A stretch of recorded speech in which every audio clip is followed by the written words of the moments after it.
guys, I'm Pixel Dan, and this is a review of the Masters of the Universe Classics Flutterina. The ranks of the Great Rebellion continue to grow. 2014 is definitely turning out to be the year of the Princess of Power characters. As you can see, she comes in the standard Masters Classics blister card packaging, complete with the Princess of Power sticker on the blister. The back shows off a selection of other figures in the Classics line, as well as a brand new bio for Flutterina.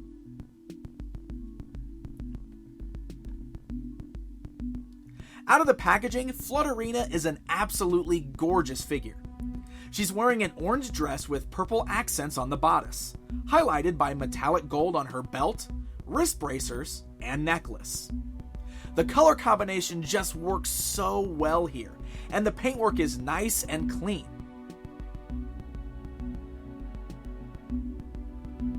Flutterina also features yet another beautiful female face sculpt, framed by some deep purple hair. I know I've said this on the last couple of females that we've looked at in this line, but the Horsemen have done an amazing job with Flutterina's face. I even love the extra details on the makeup, such as the corners of her eyes. And then, of course, there's the butterfly wings that are sprouting off of her back. The plastic wings have sculpted design detail on the front side that are painted with bright pink, purple, blue, and a goldish yellow. They're bright and colorful, and they really grab your attention. Alright guys, let's go ahead and take a closer look at Flutterina. Now, first thing I want to do is show you how to attach the wings, because in the package the wings are not attached to the figure. You do have to assemble this yourself, because with them being so big and open like that, she doesn't fit inside the standard blister bubble. So, when you take her out of the package, you're going to notice that there are two holes in the middle of her back there.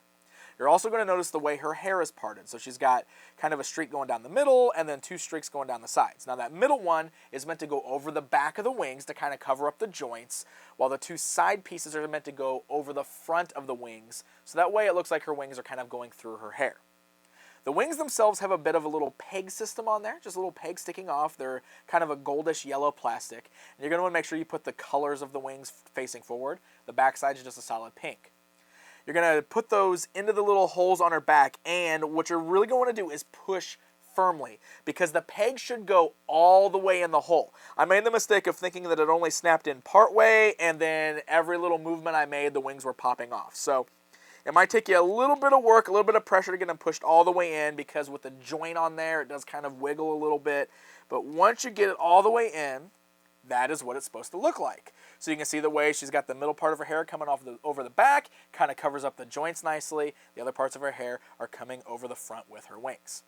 Now, talking about articulation, that's going to hinder her head movement a little bit because her hair is hitting the wings. So you can't really turn her head left and right very much. You can still do up and down pretty good. The back of her hair is going to hit her back, just like we've seen with all the other females.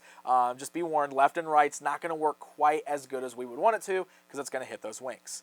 Still got the nice ball joints at the arms there. You got the shoulder bicep swivel there. You got the elbow joints. You got swivels at the wrist. You got the waist swivel still works.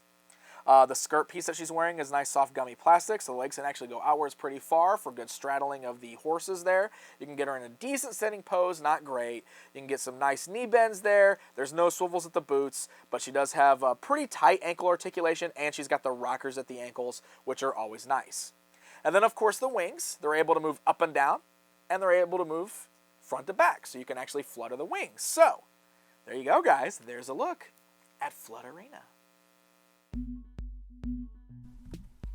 Now, aside from the butterfly wings, Flutterina also includes two accessories.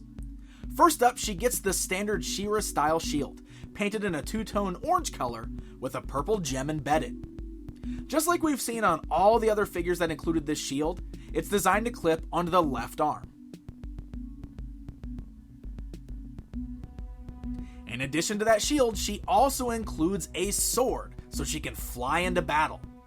It's the same sword we've seen with characters like Battleground Teela, this time painted with a bright pink handle and a nice shiny silver blade. Alright guys, it's comparison time. Here's a look at the new Classics Flutterina standing alongside the vintage version from the She-Ra toy line, to give you an idea of the similarities and the differences between the two figures.